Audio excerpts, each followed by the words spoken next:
erronées qui circulent sur les réseaux sociaux, notamment des faux conseils, de faux moyens de se prémunir contre le coronavirus, Bouchra.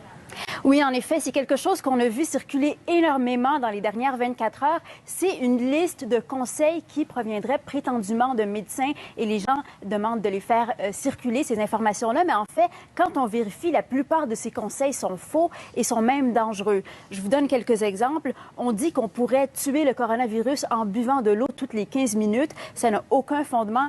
Évidemment, c'est bon pour la santé de boire de l'eau, mais ça n'affecte pas le virus. On dit aussi dans cette liste-là qu'en buvant des boissons chaudes, ça tuerait le virus. Ça également, c'est faux parce que ça prend des températures très élevées pour tuer le virus, des températures qu'on ne peut pas atteindre dans le corps humain. Et version encore plus absurde, on dit que de boire de l'alcool tuerait le virus. Et ça porte peut-être à confusion parce qu'effectivement, de l'alcool très concentré, c'est un désinfectant, mais ce n'est évidemment pas de l'alcool qu'il faut consommer. Donc, l'Organisation mondiale de la santé met en garde contre ces faux conseils qui peuvent faire plus de mal que de bien. Oui, l'alcool à friction, c'est pour les mains à la limite, mais c'est pas pour boire. Et dites-nous, de quoi faut-il se méfier le plus?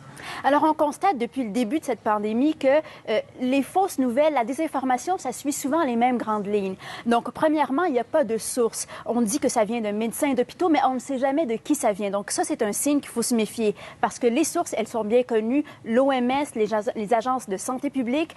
Souvent aussi, ces informations-là, c'est des remèdes miracles, des vaccins qui, on le sait pour l'instant, n'existent pas.